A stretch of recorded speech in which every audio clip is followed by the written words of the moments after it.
5 தோழர்களை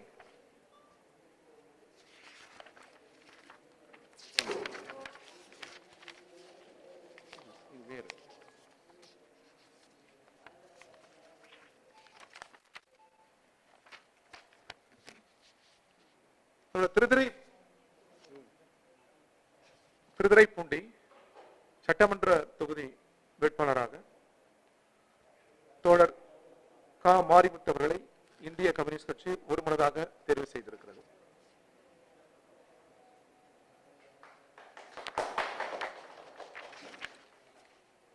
அதேபோன்று இந்திய கம்யூனிஸ்ட் கட்சியின் தளி தொகுதி வேட்பாளராக தோழர் டி ராமச்சந்திரன் அவர்களை கட்சி ஒருமனதாக தெரிவு செய்திருக்கிறது.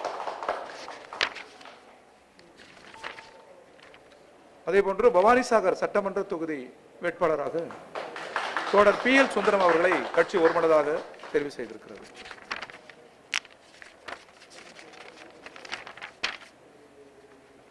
அதேபோன்று திருப்பூர் வடக்கு சட்டமன்ற தொகுதி வேட்பாளராக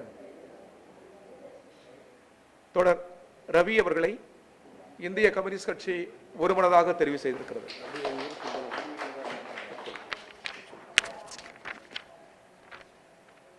அதேபோன்று ஸ்ரீவல்லிபுத்தூர் சட்டமன்ற தொகுதி வேட்பாளராக தோழர் பி மகாலிங்கம் அவர்களை கட்சி ஒருமனதாக தெரிவு செய்திருக்கிறது. தொடர்களை இவர்கள் 5 பேரை பற்றிய குறிப்புகள் இருக்கிறது, அது உங்களுக்கு தரப்படும். 5 பேரும் கம்யூனிஸ்ட் கட்சியில் மாணவர் அமைப்பு, இளைஞர் அமைப்புகளில் பணிபுரிந்தவர்கள், உழைக்கும் மக்களின் உரிமை போராட்டங்களில் களமாடியவர்கள், உள்ளூரில் ஏழைகள், எளிய மக்கள், ஒடுக்கப்பட்ட மக்களுக்காக நடைபெற்ற போராட்டங்களில் தலைமையேற்று பாடுபடுகிறவர்கள், சட்டமன்றத்தில் ஏற்கனவே உறுப்பினராக இருந்தவர்கள், உழைக்கும் மக்களின் கோரிக்கைகளை முழங்கியிருக்கிறார்கள். புதிதாக வெற்றி பெற்று செல்ல இருக்கிறவர்களும் சமரசம் இல்லாமல் உழைக்கும் மக்களுக்காக, ஒடுக்கப்பட்ட மக்களுக்காக, ஏழை எளியவர்களுக்காக அவர்களின் உரிமை குரலாக சட்டமன்றத்தில் ஒலித்துக் கொண்டே இருப்பார்கள். தமிழ் கூறும் நல்லுலகம் இந்திய கம்யூனிஸ்ட் கட்சியின் இந்த 5 வேட்பாளர்களை மட்டுமல்ல, திமுக தலைமையிலான தோழமை கட்சியின் வேட்பாளர்களை மகத்தான வாக்குகளை அளித்து ஒரு பிரம்மாண்டமான வாகைச்சூடி தர வேண்டும். இது தமிழக நலனுக்கானது மட்டுமல்ல, இந்தியாவின் எதிர்கால நலனுக்கானது. எனவே தமிழ் கூறும் நல்லுலகம் திமுக தலைமையிலான மதசார்பற்ற ஜனநாயக முற்போக்கு கூட்டணிக்கு பேராதரவு அளிக்க வேண்டும் என்று இந்திய கம்யூனிஸ்ட் கட்சியின் தமிழ்நாடு மாநில குழுவின் சார்பில் தமிழ் கூறும் நல்லுலகை வேண்டி கேட்டுக்கொள்கிறோம். வணக்கம்.